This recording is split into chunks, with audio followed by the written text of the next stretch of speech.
horns up, they say, right?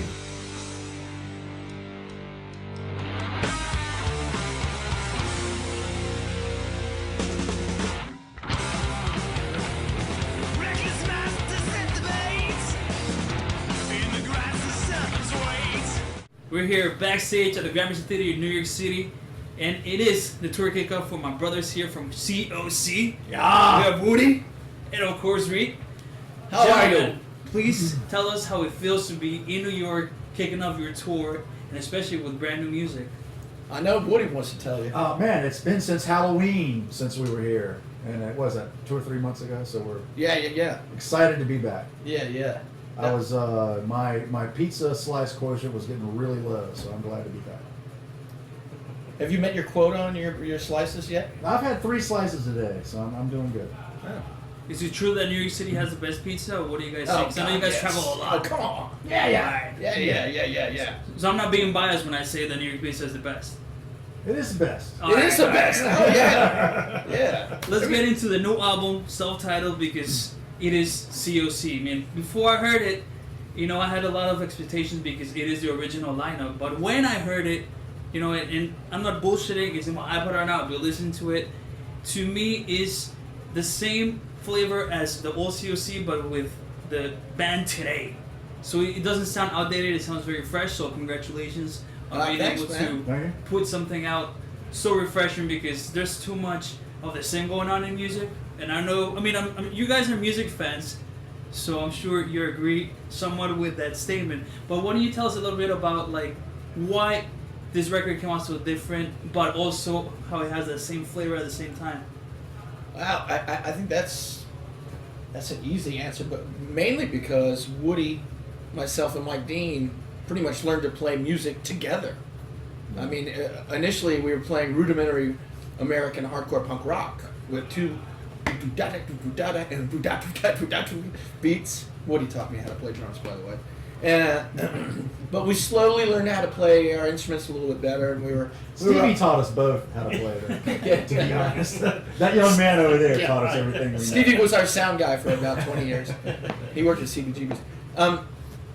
And you know, before we got into hardcore punk rock and stuff like that, we were into Sabbath and Purple and all that other kind of shit. Yeah, it was almost like we were before we got into punk rock. We were big fans of. I know I was, and Reed was. I was like a big Judas Priest head and ZZ Top. When I was a kid, you know, I kind of grew up on all that stuff. And then we discovered Black Flag and Bad Brains, Discharge, and all that stuff, and it was like, oh wow, okay, you know, head explodes. This is cool. Yeah, but we still like that other shit too. Yeah. So we learned how to do different things. And we became this organism, the 3 of us. And now that we're playing again, I mean, it was like that when we first started. I mean, it was like we had never stopped playing together. And the songs that are on the album just kind of oozed out of us.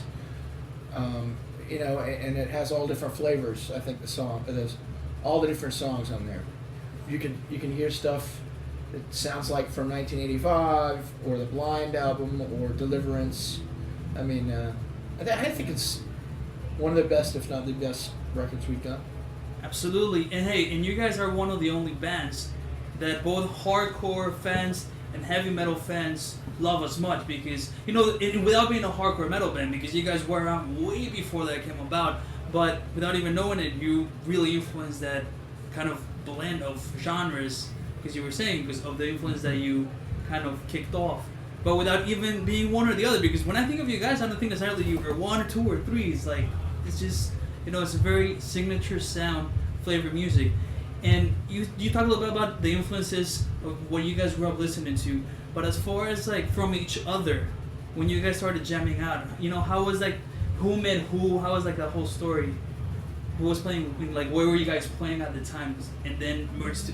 What's the story? Tell us a little bit about how you all met and kind of started doing music. You know, none of us. Mike Dean had been in some bands down in Charlotte. He was more of a musician than really Reed or I were. He still is. I mean, he knows music. You know, I don't know what the hell note I'm playing or whatever. You know, but Reed and I, you know, we neither one of us had really done that much music until we started jamming together, really. Yeah, that's true. And we kind of learned, you know, I bought a guitar, he bought a drum set, and we kind of learned how to play.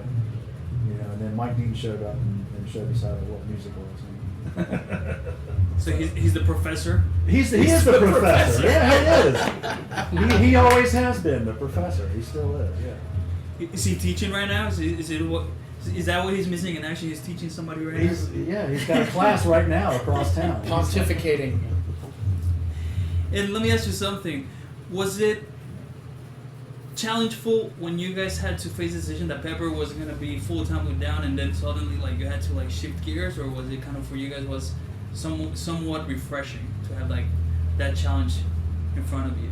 Well, you know, Pepper, we kind of weren't doing anything for a while. I mean, that's, you know, we weren't doing nothing, but Pepper sort of got this incarnation going because he called us all up and had mentioned doing some dates over in Europe as a four-piece, you know. And so he sort of rattled all of our cases and kind of got Reed back in the fold. And so Reed and Mike and I started jamming in anticipation of maybe doing those shows in Europe, which never happened with Pepper, but we just kept on jamming. And, you know, here we are in New York with a new album, getting ready to play a show. So. Because it was automatic. I mean, really, the first jam was like, holy shit, god damn, this is fun. I mean, really, it was like the three of us are one thing. We don't even have to speak to each other sometimes about. We just kind of grunt. We grunt a lot. And point. Really, that's true. I'm not making that up. Yeah, that's true. As far as the production process, you guys recorded at Dave Grohl's studio. How do you think that influenced the sonic quality and the songwriting of the new C.O.C. album, working like in a studio with so much vibe and so much energy in it? Oh, it's a great studio. Oh man, it's badass. What happened was Dave Grohl was doing some side project with Josh Homme and John Paul Jones, and they played on Saturday Night Live, and I hadn't heard them yet or whatever. And so I watched it. And at the end of Saturday Night Live, they did this skit where Dave and Fred from Saturday Night Live were in a hardcore punk rock wedding band called Crisis of Conformity. And you know, Fred stage dives into the wedding cake and everything gets crazy. So I'm like, those motherfuckers, what the hell, god damn it. Because I've known, we've all known Dave for 25 years. I had a little indie label back in the 80s, and I put his very first band's album out. He was in a band called Dame Branch. Right. So I've known him for a long time. And anyway, I found out they were playing Atlanta the next day at the Fox Theater. So I busted ass down there to give him some guff and say hello or whatever. So I got there late. But I knew the tour manager, so I got a pass. And I was sitting right behind Dave while he's playing his drums. The place is packed. And he turns around after like two songs. I've been sitting behind him, and he goes, Reed, what are you doing here? He gets off his throne and he runs and gives me this big sweaty bear hug. And I'm like, hey, I wanted to see you, man. Crisis of Conformity. Come on. No, that was Fred's idea. That wasn't my idea. And I was like, oh, that's cool. I guess he's from Chicago. I guess he was a big fan back then. Oh, okay. Yeah. He used to go see us at the Metro and stuff. Yeah. Good old days. With DeCroix and shit like that. So anyway, Dave goes, wait, one second. I was like, dude, you gotta play a show. Josh Homme's looking, where's my drummer? And Dave goes and gets John Paul Jones and brings him back to me. And he says, check this out. He says, John, this is Reid Mullen. Reid Mullen, this is John. I'm like, I know. John Paul Jones. He said, this guy's the reason I play drums. He says that about me. My head just caved in. And so John Paul Jones goes, whoa, mate, you must be pretty good. Anyway, it was my birthday, and I ended up hanging out with them all the rest of the night. And Dave said, I heard that you and Woody and Mike are jamming. You got to come out to my studio and record there. I'll hook it up. I'll hook you guys up totally.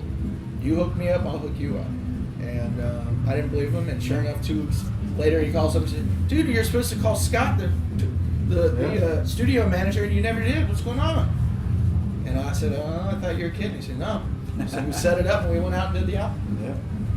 Yeah. Had a damn good time doing it, too. And damn good album, I said that before. Awesome album. And, of course, you're kicking out the tour today, but what's happening for the rest of the year? When are we update the fans? Whether it's Europe, Australia, Japan, what are the touring plans from here on? Well, we got a bunch of stuff going on. It's not all completely laid out, but touring all summer and into the fall, and watch out for us. We'll be there. Any music videos in the agenda? We did a video for the Money Changers, which, check your local YouTube and everywhere else channel. And what the hell was that other song we did? Psychic Vampire. Yeah, we already did a video for Psychic Vampire, so it'll come out in a couple weeks or something. Yeah. They both turned out great too. Yeah. Yeah, you'll be stoked, man. Awesome. Guys, thank you. Thank you. For the awesome album, and always, for opening the doors we appreciate for Horse it. Out Rocks. We obviously, it's a mutual connection that we have here. Yeah.